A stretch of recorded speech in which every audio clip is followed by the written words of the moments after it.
दोस्तों, आप सभी लोगों का आपकी अपनी आईटी हैंड में स्वागत है। आज की इस क्लास में हम एक्वेटर के बारे में जानेंगे। इसे कुछ लोग एक्चुएटर भी कहते हैं, लेकिन मैं प्रोनाउंसिएशन क्या करूंगा इसका, एक्वेटर।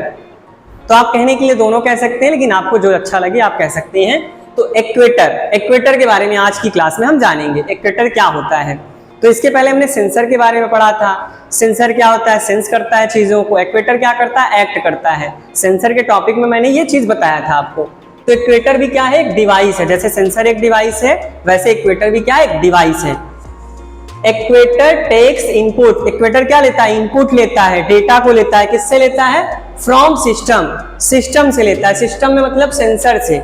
सेंसर किससे लेगा, इन्वायरमेंट से। जैसे मैंने बताया था दरवाजे का एग्जांपल, मान लो मेरा हैंड क्या है, दरवाजा है, इसके पीछे सेंसर एक डिवाइस लगी है और इसी के पीछे एक्वेटर एक डिवाइस लगी है। ध्यान दीजिएगा, सेंसर भी इसी दरवाजे में लगा है, एक्वेटर भी इसी दरवाजे में लगा है, और ये दरवाजा क्या है, सिस्टम है, समझ लो।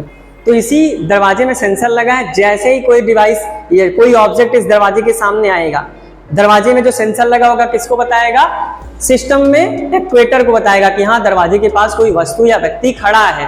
तो एक्वेटर जैसे सुनेगा कि हाँ कोई खड़ा है, एक्वेटर क्या करेगा, तुरंत दरवाजे को ओपन करेगा। और जैसे ये व्यक्ति गुजर जाएगा दरवाजे से, सेंसर फिर से बताएगा क्या कि दरवाजे के पास कोई नहीं है, आप दरवाजा बंद कर सकते हो। तो एक्वेटर क्या करेगा, दरवाजे को बंद कर देगा। तो एक्वेटर भी एक डिवाइस है जो क्या करता है, इनपुट लेता है किससे, सिस्टम मतलब सेंसर से, और एंड मतलब और देन मतलब तब, डू द वर्क, और फिर काम करता है। सेंसर से डेटा लिया उसने और फिर काम कर रहा है, दरवाजे को ओपन कर रहा है। फिर सेंसर बताएगा कोई व्यक्ति जो था वो चला गया दरवाजे से पार, तो फिर उसने क्या किया, काम किया। तो सेंसर के द्वारा दिए गए डेटा पर ही काम कौन करता है, एक्वेटर। यहाँ पर एक्वेटर के बारे में हमने जान लिया। अब हम बात करते हैं टाइप्स ऑफ एक्वेटर। एक्वेटर कितने प्रकार के होते हैं, तो चलिए जानते हैं इसके बारे में। एक्वेटर मोस्टली कितने प्रकार के होते हैं, 5 प्रकार के। 5 प्रकार के हमारे पास एक्वेटर होते हैं। पांचों के नाम आप जानते रहिए। पहले एक्वेटर का क्या नाम है, इलेक्ट्रिक एक्वेटर। दूसरे का हाइड्रोलिक एक्वेटर। तीसरे का मैकेनिकल एक्वेटर। चौथे का हमारा न्यूमेटिक, इसमें पी साइलेंट, ध्यान दीजिएगा, पी साइलेंट, इसे हम क्या कहते हैं, न्यूमेटिक एक्वेटर। और पांचवा हमारा क्या है, थर्मल या मैग्नेटिक एक्वेटर। अब इनके बारे में हमें थोड़ा जानना बहुत जरूरी है, क्योंकि आपके एग्जाम में पूछा जा सकता है कि इलेक्ट्रिक एक्वेटर का काम क्या होता है और इसका एग्जाम्पल क्या होता है। सभी एक्वेटर के बारे में आपको जानना थोड़ा बहुत जरूरी है। ऐसे इलेक्ट्रिक एक्वेटर एक्वेटर का एक प्रकार होता है, इसके नाम में ही क्या इलेक्ट्रिक है।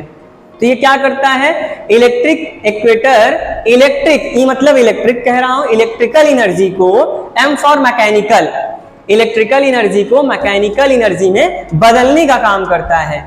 क्या करता है इलेक्ट्रिक एक्वेटर, इलेक्ट्रिकल एनर्जी को मैकेनिकल एनर्जी में कन्वर्ट करने का काम हमारा इलेक्ट्रिक एक्वेटर करता है। और इसका एग्जांपल कौन है, एसी और डीसी मोटर। एसी जानते होंगे, एसी मतलब अल्टरनेटिंग करंट और डीसी मतलब डायरेक्ट करंट। जो हमारा खंबे से बिजली मिलती है हमें, वो क्या होता है, एसी होता है। और जो बैटरी से हमें करंट मिलता है, इन्वर्टर आप चार्ज करके चलाते हो, तो इन्वर्टर वाला कौन सा करंट होता है, डीसी करंट होता है, डीसी। तो एसी को डीसी में या डीसी को एसी में अगर आप कहें तो एसी अकेले भी कह सकते हैं। ये इलेक्ट्रिकल एनर्जी को मैकेनिकल एनर्जी में बदलने का काम कौन सा एक्वेटर करता है, इलेक्ट्रिक एक्वेटर। दूसरा हमारा एक्वेटर कौन सा, हाइड्रोलिक एक्वेटर। हाइड्रोलिक एक्वेटर भी हमारा एक प्रकार का एक्वेटर है। ये क्या करता है, क्या करते हैं, लिक्विड प्रेशर, एल फॉर यहाँ पर क्या है, लिक्विड, और एम फॉर मैकेनिकल। तो ये क्या करता है, लिक्विड प्रेशर, लिक्विड का जो प्रेशर होता है उसको किसमें बदलता है, मैकेनिकल एनर्जी में। लिक्विड प्रेशर को मैकेनिकल एनर्जी में कौन बदलता है, हाइड्रोलिक एक्वेटर। और इसका एग्जांपल क्या, एरोप्लेन। एरोप्लेन में भी हमारा लिक्विड प्रेशर को किसमें बदलता है, मैकेनिकल एनर्जी। या फिर जेसीबी की आप जानते होंगे, जिससे वस्तुओं को उठाया जाता है, तो उसमें भी जो उसका जेसीबी का पार्ट होता है, जिससे खुदाई होती है या फिर उससे उठाया भी जा सकता है, तो उसमें तार लगा होता है, आप देखे होंगे बहुत मोटा मोटा तार लगा होता है। तो उसमें भी कहीं ना कहीं लिक्विड प्रेशर लगा, लिक्विड प्रेशर की मदद से ही वो भारी भारी चीजों को उठा पाता है। तो जेसीबी आप जानते ही होंगे, जेसीबी में भी ये हमारा हाइड्रोलिक एक्वेटर लगाया गया होता है। तो हाइड्रोलिक एक्वेटर हमारा क्या करता है, लिक्विड प्रेशर को मैकेनिकल एनर्जी में बदलने का काम करता है। इसका एग्जांपल क्या है, एरोप्लेन। जेसीबी मैंने समझाने के लिए आपको बता दिया है। तीसरा एक्वेटर कौन सा, मैकेनिकल एक्वेटर। मैकेनिकल इक्वेटर क्या करता है हमारा, मैकेनिकल इक्वेटर हमारा ये rotational, R for rotational motion को लीनियर मोशन में बदलता है। रोटेशनल ऐसे होता है गोलेकार में, लीनियर मतलब एक लाइन में। तो ये रोटेशनल मोशन को लीनियर मोशन में बदलने का काम करता है कौन? Mechanical equator. और इसका एग्जांपल कहाँ? ट्रेन गियर में मैकेनिकल एक्वेटर का इस्तेमाल किया जाता है। हमारा अगला एक्वेटर कौन सा है? न्यूमेटिक। न्यूमेटिक एक्वेटर भी हमारा एक्वेटर का एक प्रकार होता है। ये क्या करता है? हमारा C for compressed, R for rotational. ये क्या करता है? कंप्रेस्ड एयर को, बहुत ज्यादा दबा हुआ कहीं पे गैस हो, उसको क्या करता है? रोटेशनल मोशन में बदलने का काम करता है। जैसे इसका इस्तेमाल सिलेंडर, हर घर में सिलेंडर होगा, आज के समय में गैस का इस्तेमाल करते हैं, तो आपके घर में सिलेंडर तो होगा ही होगा। उसमें एलपीजी जो गैस भरी होती है उसको बहुत दबा दबा कर भरते हैं।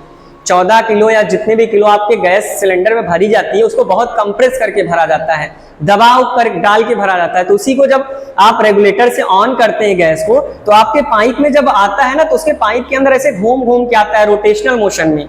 तो उसी को कहा गया है कि हमारा जो न्यूमेटिक एक्वेटर होता है वो सिलेंडर में इस्तेमाल होता है, और ये क्या करता है? कंप्रेस्ड एयर को रोटेशनल मोशन में बदलने का काम करता है। अगला एक्वेटर हमारा है थर्मल और मैग्नेटिक एक्वेटर। मैग्नेटिक या थर्मल एक्वेटर भी हमारा एक्वेटर का एक प्रकार है। मैग्नेटिक एक्वेटर इसको मोस्टली कहते हैं, लेकिन थर्मल क्यों कहा गया? क्योंकि ये एक्वेटर हमारा थर्मल सेंसिटिव मटेरियल एक है, उसका इस्तेमाल करता है। थर्मल या मैग्नेटिक एक्वेटर हमारा क्या करता है? एक मटेरियल है, थर्मल सेंसिटिव मटेरियल का इस्तेमाल करता है। किस लिए? जब टेम्परेचर चेंज हो, जब तापमान हमारा बढ़े या घटेगा, तो ये क्या करता है? मोशन जनरेट करता है, गति जनरेट करता है। तो इसीलिए इसका नाम क्या पड़ा? थर्मल या फिर मैग्नेटिक एक्वेटर। और इसका इस्तेमाल, जैसे आप लाइट का इस्तेमाल करते हैं, बिजली का, तो बिजली जहां से बनती है बिजली घर में, तो जहां लाइट बनती है, पावर जनरेट होता है, पावर जनरेशन होता है, वहां पर थर्मल और मैग्नेटिक एक्वेटर का इस्तेमाल किया जाता है। तो ये रहा हमारा टाइप्स ऑफ एक्वेटर के बारे में। तो आज के लिए इतना काफी है, मिलते हैं नेक्स्ट वीडियो में। Thanks for watching this video.